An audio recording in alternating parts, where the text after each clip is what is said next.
President's not in place for that? Do you think your place is a political liability? That's a great asset. More inflation. What a stupid. Oh, son of a gun.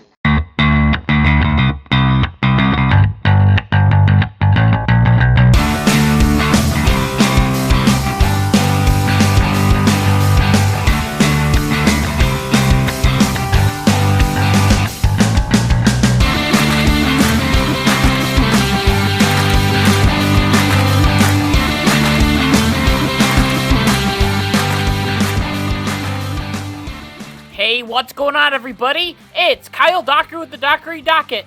We are here with our very 86th episode of the Dockery Docket. I'm excited to be here, and I hope that you are excited to be here as well. And if you are excited to be here, make sure to go down below, give that like button a little tap, and also right next to it, hit the subscribe button, so then you never miss a Dockery Docket episode. So there seems to be a problem with Joe Biden. Last week, I made a whole entire Dockery Docket episode about how he went down to Georgia to yell at us about how we're all racist and stuff, which he is still pushing, by the way. After that, I thought I was good, and I could take a little break and release another Dockery Docket song. If you want more of those, make sure to hit the like button down below. However, in doing that, I missed, of course, Joe Biden sticking his foot in his mouth once again. And he continues to do this over and over and over again, as he recently did this twice in two different press conferences, which we will talk about. Now, press conferences are something that every single politician has to do, from presidents to governors to senators. All of them have to do it. Some presidents are known as the great communicator and are able to play with the media and joke around, but also be serious. On a time that to be a Republican in this area of the country felt a little bit like being Gary Cooper in high noon, outnumbered in a big way. But I remember the story of a fellow who was running for office as a Republican, and he was in a rural area and it wasn't known to be Republican, and he stopped by a farm to do some campaigning. And when the farmer heard he was a Republican, his jaw dropped and he said, "Wait right here till I go get Ma. She's never seen a Republican before." So he got her, and the candidate looked around for a podium from which to give his speech, and the only thing he could find was a pile of that stuff that Bess Truman took 35 years trying to get Harry to call fertilizer. So he got up on the mound, and when they came back, he gave his speech. And at the end of it, the farmer said, "That's the first time I ever heard a Republican speech." And the candidate said, "That's the first time I've ever given a Republican speech from a Democratic platform." Some presidents are also very serious when it comes to press conferences, barely making any jokes and sometimes having to deal with hecklers and reacting to questions like this. Tell us about your plan for nuclear war with Russia. I'm sorry. Who's that back there? What the heck are you talking about? Some governors get annoyed by the press and just want on-topic questions. Seriously, why would no one give Chris Christie an on-topic question? I'm sure I'm not the only one in this room who has an off-topic question. I would permit you to ask No, I won't permit you to. I told you that there's going to be only on-topic questions today, so permission denied. Yes, sir. I was going to ask how your administration... The issue of NJ Transit, concerns of the possibility of a strike. That's an off-topic question. I think you understand that I'm answering on-topic questions today, not off-topic questions because I don't want to. Anything else? Anything else on topic?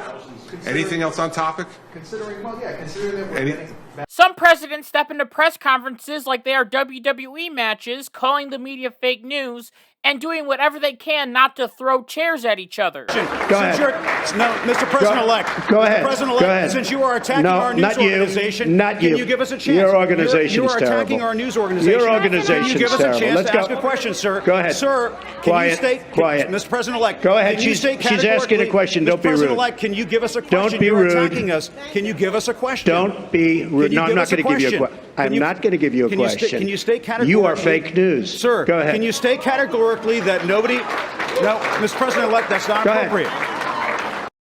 Every president or politician has their own style on how they address the press pool. Some are very good at this, and some are like Joe Biden, not very good at it at all, and it leads to some problems. As last week, Joe Biden stumbled out and talked to the press, and there were definitely some interesting moments like this one.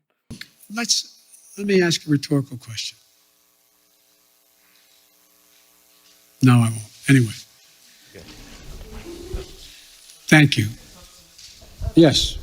I mean, you have to feel bad for the guy. He has made so many different gaffes that you would think that he has to be very, very careful with every single word that he says. However, for this situation, he wasn't, as Joe Biden said this. Will be held accountable if it invades, and it depends on what it does. It's one thing if it's a minor incursion and then we end up having a fight about what to do and not do, etc.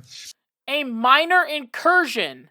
That's not really a good thing to say, as it makes it seem that Joe Biden is giving Russia the green light to attack Ukraine. He's saying, Russia, you're good to go, just don't go in too hard. Like, we are talking about a sovereign country here, being invaded by another country. That's usually not a minor detail. As after this statement was made, the president of Ukraine came out with some harsh words for Joe Biden, as he tweeted, "There is no minor incursions, just as there are no minor casualties and little grief for the loss of loved ones." He's right, and the last thing that the president from Ukraine wants is to end up in a hot war against Russia, and while he's being attacked, he's looking for his allies and saying, hey, I need help, and the allies failed to act because it was just a minor incursion. I mean, going back in time, there were many wars that were started from minor incursions, some of them ending up being so big that they involved the entire world. There were two of them, called World Wars. The first of these World Wars started when Austria-Hungary had a minor incursion with Serbia after a Serbian nationalist shot and killed Austria-Hungary's future king that wore a funny hat. Then when it came to World War II, some weirdo with a mustache decided to have a minor incursion into Czechoslovakia and then into Poland, which started World War II, as I just said. Now, I am not saying that there will be a world war coming anytime soon, all because of Joe Biden's slip-up, and that's because this situation is bigger than Joe Biden's slip-up. And that's why it's so important for Joe Biden to get these things right. As for me and my political brain, some parallels can be drawn from Russia today and Germany back in the 1930s. As back in the 1930s, Germany started to get a little bit aggressive, so the Allied powers, mostly being Great Britain, decided to make a deal with the evil mustache man himself. This was called the Munich Agreement, which gave the Sudetenland, a small section of a new country called Czechoslovakia, to Germany. And so this was just a small piece of land, and the Allied powers were hoping that this would stop evil mustache man, and he would stop invading different countries because of this plan. However, it went wrong as he later came in and took all of Czechoslovakia, not just the Sudetenland. Russia is sort of doing the same thing here when it comes to Ukraine, as back in 2014, Putin decided that he would just take a small little piece of Ukraine called Crimea. This, of course, made the Ukrainians mad, but most of the world leaders just kind of accepted it. There were no military troops from the United States or the Allies to stop the invasion, and Russia was just able to take Crimea for themselves. And now they're hoping to take all of Ukraine. Now, this situation is a little different, as now America and the Allies are standing up to Russia. As America has been sending missiles to Ukraine, we learned that from the very first Trump impeachment, and they are continuing that trend. However, now it is getting more serious, as according to sources, the Russians have put 100,000 troops on the Ukrainian border. To answer for this, Americans are putting 8,500 military personality on high alert, meaning that soon they will have to go over to other European countries or even over to Ukraine to fight. Now, that number may seem small, but is just the tip of the iceberg when it comes to the United States military, as we could send more troops over there, but the last thing that we want is a total war, and we also have NATO troops over there, and we also have other allies that have troops over there as well, trying to settle this whole situation. Now, this whole situation with Ukraine and Russia, and are they going to go to war, is a very tough decision that Joe Biden has to make. He wants to seem aggressive with Putin, but he also doesn't want to go to war, which makes sense. We just got out of Afghanistan and that didn't really go well, but we don't want to do that again. And the question is, how can you be threatening to Putin if you aren't threatening to send in the military? For this situation, Joe Biden has to stand up to his word. If Joe Biden says, if you, Vladimir Putin, try to take over Ukraine, we are going to put sanctions on you and make your life terrible, and then Putin just ignores this threat and invades Ukraine anyway and the United States doesn't do anything, then Vladimir Putin will just walk all over us.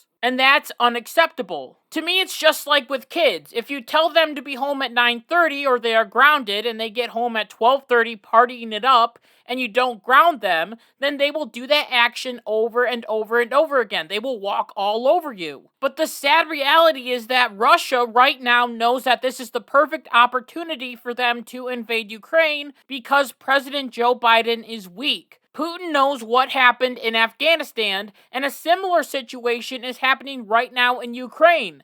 As right now, the United States is calling for all of our ambassadors to come back to the United States, and they are encouraging every single citizen in Ukraine to get out. However, right now they don't have a major evacuation plan for citizens of the United States in Ukraine, but if things go sour, you can just hang on to a wheel well of an airplane as it leaves. Is there a possibility that this could be an Afghanistan Part 2? Maybe, but I'm hoping that it won't. And I'm hoping that Joe Biden can somehow turn all of this around, which he has actually tried to do, as he has gone back and tried to clean up his statement, as he said, if any Russian military forces move across the Ukrainian border, that's a renewed invasion, and it will be met with a swift, severe, and united response from the United States and our allies. This is a good start, but Biden has to keep his word like I've already said. But then there was a report that Joe Biden had a tough phone call with the Ukrainian president. And there are other reports that are saying that Russia will attack Ukraine soon. So there might be a whole episode of the Dockery Docket talking about a Russian invasion in the future. Hopefully not. But right now, we just aren't sure what is going to happen because it's in the future. Maybe that should be the question of the day today. Write in the comments if you think Russia will invade Ukraine, and what will Joe Biden's response be if they do? The sad news for Joe Biden is that this wasn't the last press conference that Joe Biden had a rough time in, as there was another speech that Joe Biden made, and afterwards, there was a whole horde of media personalities begging to get a question in, and the media is just shouting questions like crazy, and one of the questions actually stuck. And this was a question from Fox News correspondent Peter Doocy. Joe Biden heard it and had a very interesting answer to the question. You might have saw it at the very beginning of this video. Do you think President Biden inflation that? Do you think inflation is a political liability? That's a great asset. More inflation. What a stupid son of a bitch. Oh boy, everyone. It looks like Grandpa got a little bit angry there.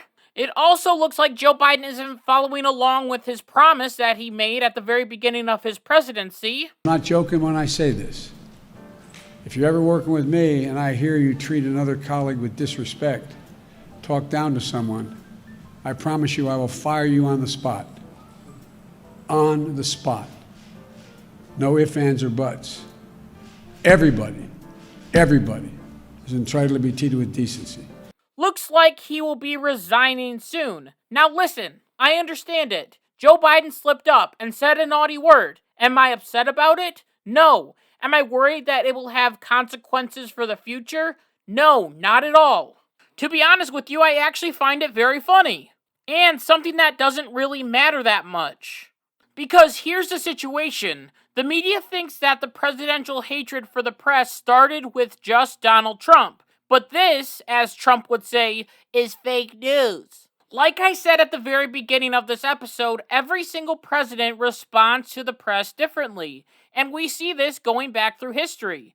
as there was actually a hot mic situation that happened with George W. Bush, as when he was running for president, he and vice presidential candidate Dick Cheney had an exchange where Bush said, "There's Adam Clymer, Major League a-hole from the New York Times." Cheney responded by saying, "Oh yeah, he is, big time." At one time, Nixon got mad at a reporter, as Nixon said, "Don't get the impression that you arouse my anger." And then the reporter replied, I'm afraid, sir, that I have that impression." Nixon then growled back at him, "You see, one can only be angry at those he respects." This apparently caused a gasp in the press, and people were very upset about how angry Nixon was. And according to the New York Times, President Obama attacked journalists and even used his FBI to spy on some of them and monitored their phone records. Clearly, we can see that Joe Biden isn't the first president ever to get angry at the media. But we do have to realize that the media was the very thing that got Joe Biden into the presidency in the first place, so they are going to try hard to defend him with all they got. As it is annoying having the last 4 years where the media was obsessed with Donald Trump and the way that he treated the media, and they also claimed that he was a fascist and that he wanted to kill all the reporters. The media is being extremely hypocritical here, and this is why this story is so important, as there is a CNN article that came out titled, "Why Joe Biden's SOB Moment is Nothing Like Trump Attacks on the Media." Now, in this article, they gave some examples of Trump attacking the media, as this one says, "I say that you're a terrible reporter," he told NBC's Peter Alexander in March 2020. "That's what I say. I think it's a very nasty question, and I think it's a bad signal that you're putting out to the American people." Okay, sounds like a typical attack. Let's look at another. "You are a rude and terrible person," Trump told CNN's Jim Acosta in late 2018. "You shouldn't be working for CNN." Once again, a little steamy, but it is Jim Acosta. And then we have this hilarious criticism coming from Brian Stelter, also at CNN, reporting on Trump while he was in office, as he said, calling a journalist a SOB. "It was wrong when Trump was just a candidate, and it's even worse now that he's POTUS. I wonder if he has the same opinion when it comes to Biden." Joe Walsh, who was a Republican but then kind of went crazy wacky to the left, it doesn't really matter, he's just being very hypocritical. As in the past he said, "This isn't difficult. It's okay for Trump to publicly criticize Chuck Todd. It's not okay for the President of the United States to publicly call Chuck Todd a SOB. Come on." And now when he's talking about Joe Biden, he said, "I prefer a president who calls one reporter an SOB than a president who calls the entire American media the enemy of the people. But that's just me." And speaking of enemy of the people, that was the very last thing that CNN mentioned in their article, as they jumped on this idea that Donald Trump wanted to get rid of the First Amendment and wanted to completely destroy the media, as he called them the enemy of the people. This might come as a shock to you, but according to a new Rasmussen poll, 58% of Americans agree that the press is the enemy of the people. Now, this article frames this story as a bad moment for Joe Biden, and it claims that this is something that Joe Biden barely does. They also report that afterwards, Joe Biden called Peter Doocy and said that it was nothing personal, and Peter Doocy just sort of laughed it off, which is a good thing. It was nice for Joe Biden to correct this mistake. But saying that this was the only time that Joe Biden got angry at the press, and every time he does he apologizes, is wrong and also hypocritical for CNN. CNN forgets this moment after a hot day in Switzerland when a CNN reporter asked him about Putin, and before he left he turned around and marched towards the reporter in protest. Are you so confident he'll change his behavior, Mr. President? Yeah, I'm not confident in changing behavior. What do you do all the time? So when did I say I was confident? You said in the next 6 months you'll be able to determine. What I said was, let's get it straight. I said what will change their behavior is that the rest of the world reacts to them and it diminishes their standing in the world. I'm not confident. Then And there was a situation when Joe Biden was running for president where he literally called a guy fat. And no one has ever said it. Not I didn't one. say you were doing anything wrong. You said I set up my son to work in an oil company. Isn't that what you said? Get your words straight, Jack. That's what I hear on MSNBC. All the You don't time. hear that in MSNBC. You did not hear that. But you heard. Look, okay, I'm not going to get in an argument with you, man. No, I don't want to. Well, yeah, you do. But look, Fat, look, here's the deal. Here's the deal. And then, when he was asked if he took a cognitive test, he asked a reporter if he was a junkie. Made your mental state a campaign topic. And when asked in June if you'd been tested for cognitive decline, you've responded that you're constantly tested in effect because you're in situations like this on the campaign trail. But please clarify specifically, have you taken a cognitive test? No, I haven't taken a test. Why the hell would I take a test? Come on, man. That's like saying you, before you got in this program, you take a test where you're taking cocaine or not. What do you think, huh? Are you a junkie? What do you say? Did the media say that all of these different examples were a threat to our democracy? Did they cry on CNN that the press was literally being attacked and that democracy was going to die in darkness? Nope. They defended Joe Biden, even though he said that he would fire anyone that was rude or mean to another person in his administration. The point that I'm trying to make here is simple. Joe Biden can be mean to the media all that he wants. I seriously don't care. He can call them stupid SOBs. He can say that their questions are stupid. He can say whatever he wants to the media because we have known since the very beginning that Joe Biden has been mean to the media before. Just like Richard Nixon, just like Ronald Reagan, just like George Bush, and just like every single other president, including Donald Trump as well. The problem is the media being hypocritical and saying that Joe Biden is a precious angel who doesn't do anything wrong, while Donald Trump was literally trying to kill the country when every single president has been rude to the media at one point or another. And the hypocrisy has to stop, especially from the media. In the end, being the president is a tough job, but it has to be tough when you continue to make so many different gaffes and constantly stick your feet in your mouth. I'm hoping that Joe Biden's mistake with Ukraine and the minor incursions won't lead to a full-out war that we as the American people have to fight in, because the last thing that we need is another Afghanistan or a super long war. And when it comes to things getting heated in the press, it's okay for Joe Biden to be mean or be angry. It's going to happen. More than likely, it will happen over and over and over and over again, way after Joe Biden is gone too.